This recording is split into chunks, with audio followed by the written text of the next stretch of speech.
ये तो स्टूडेंट आज हम लोग पढ़ेंगे वैद्युत शक्ति जिसको कहते हैं इलेक्ट्रिक पावर। तो वैद्युत शक्ति की जो डिफिनीशन है वो इस तरह से है, देखिए। किसी वैद्युत परिपथ में वैद्युत ऊर्जा के व्यय होने की दर को वैद्युत शक्ति या सामर्थ्य कहते हैं। इसे P से प्रदर्शित करते हैं। जैसे उसमें पढ़ा गया था कार्य करने की दर को शक्ति कहते हैं, वैसे इस डिफिनीशन में भी जो है किसी वैद्युत परिपथ में वैद्युत ऊर्जा के व्यय होने की दर को वैद्युत सामर्थ्य कहते हैं। इसको कैपिटल P से प्रदर्शित करते हैं। तो P बराबर जो है मान लेते हैं यहाँ, जैसे P इक्वल टू क्या हो जाएगा W/T। P बराबर W/T। ये P क्या है? P शक्ति या सामर्थ्य है और W किया गया वर्क है यानी ऊर्जा है और T क्या है? टाइम है यहाँ पर, ठीक है। तो यहाँ P बराबर हम लिख सकते हैं W/T। इसकी यूनिट जो होगी वो हो जाएगा जूल बटे सेकेंड, या इसको लिख सकते हैं वाट भी लिख सकते हैं, ठीक है। इसको वाट भी लिख सकते हैं, ऐसे वाट भी लिख सकते हैं। तो यहाँ पर जैसे हम P का जो फार्मूला डिफरेंस रूप में भी निकाल सकते हैं। अब जैसे यहाँ पर होता है V इक्वल टू W/Q होता है, तो हम यहाँ पर इस फार्मूले को लिख सकते हैं W equal to V into Q भी लिख सकते हैं। तो ऊपर वाले फार्मूले में अगर लिखें शक्ति को हम तो V इंटू क्यू लिख सकते हैं यहाँ पर, और बटे T भी लिख सकते हैं। अगर Q का फार्मूला और यहाँ पे ब्रेक कर दें I इंटू टी होता है, तो यहाँ पर एक फार्मूला मिल जाएगा P इक्वल टू V और इंटू I इंटू टी और बटे T हो जाएगा, T से कैंसिल हो जाएगा। तो P का एक फार्मूला हमको मिल जाएगा यहाँ पर, P इक्वल टू हो जाएगा V इंटू आई। बहुत इम्पॉर्टेंट फार्मूला है, इससे ये V और I का एक रिलेशन है। ये भी एक आपको फार्मूला मिल गया। ये फार्मूला बहुत ही इम्पॉर्टेंट है, ये आंकिक प्रश्न को हल करने में बड़ा सहायता मिलती है इस फार्मूले से। तो आइए देखिए, हम और भी P के तमाम फार्मूले ज्ञात कर लेते हैं।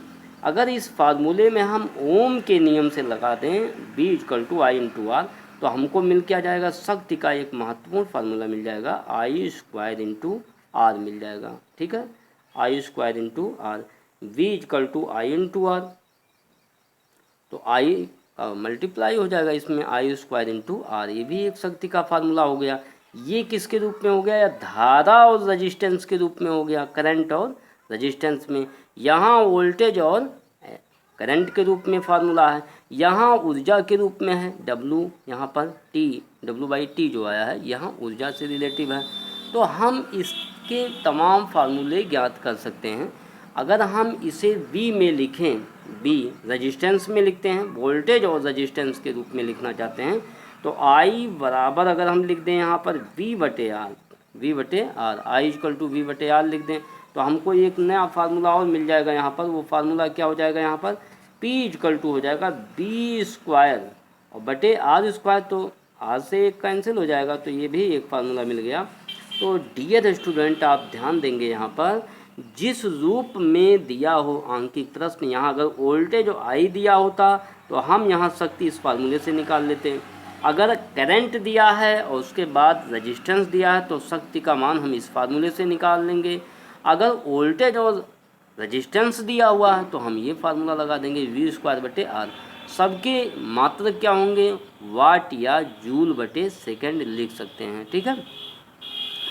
तो यहाँ पर जो ये फार्मूला है, अगर यहाँ से हम किसी वैद्युत परिपथ में 1 जूल प्रति सेकंड की दर से ऊर्जा व्यय हो रही है तो उस परिपथ की शक्ति 1 वाट होती है। जैसे वहाँ पर 1 वाट की डिफिनीशन हम लोग बनाए थे, वैसे यहाँ पे भी मान सकते हैं। तो यहाँ पर अगर T बराबर 1 सेकंड मान लें, T बराबर 1 सेकंड मान लें और W बराबर 1 जूल मान लें, तो यहाँ पर 1 वाट की डिफिनीशन को हम आसानी से लिख सकते हैं। कैसे लिख सकते हैं? किसी वैद्युत परिपथ में 1 जूल प्रति सेकंड की दर से ऊर्जा व्यय हो रही हो, खर्च हो रही हो, तो उस परिपथ की वैद्युत शक्ति जो होती है वो 1 वाट होती है, ठीक है। तो 1 वाट का जो ये हमने ज्ञात किया यहाँ पर, तो यहाँ पर जैसे यहाँ पावर जो शक्ति है उसके डिफरेंस मात्रक होते हैं। जैसे आइए देखिए, यहाँ बड़े मात्रक और छोटे मात्रक भी होते हैं। तो यहाँ सबसे पहले यहाँ देखिए 1 किलोवाट बराबर हम लिख सकते हैं 10⁻³ वाट के लिख सकते हैं।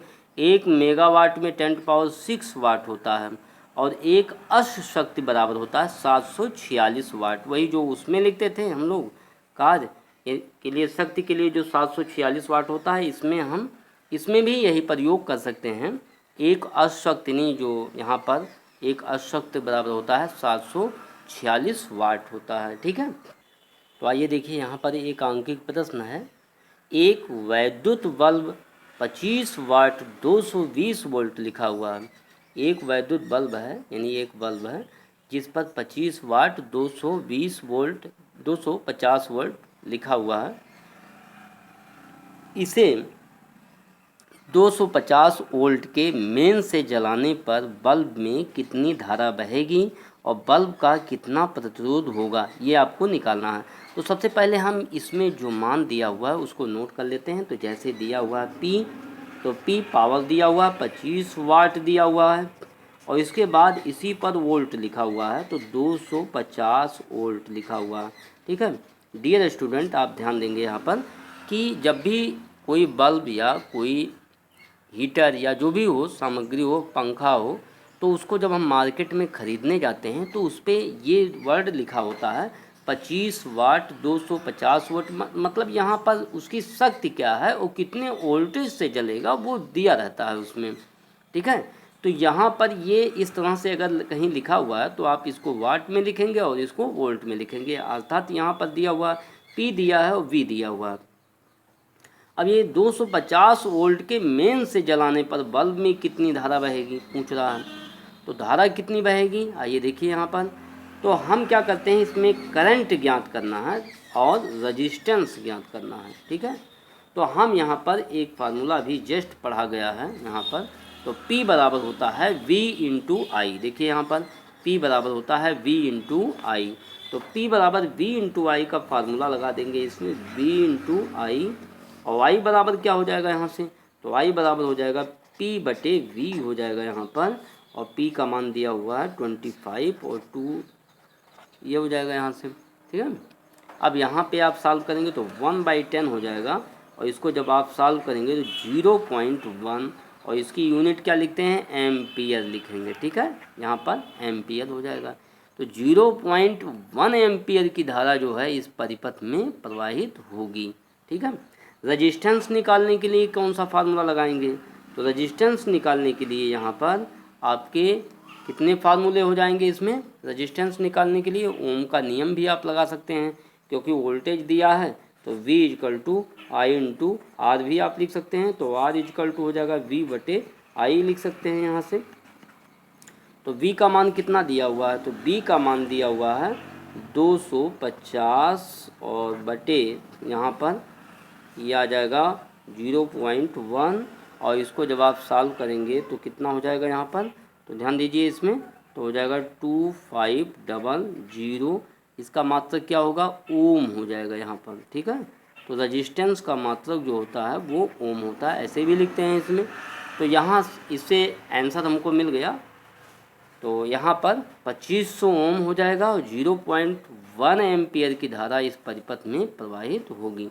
तो इस तरह से बहुत से अंकित प्रश्न को हम हल कर सकते हैं। हमारे बुक में तमाम एक्सरसाइज दिए गए हैं इससे रिलेटिव, और उसको लगाने का प्रयास कीजिए। ठीक है, थैंक यू।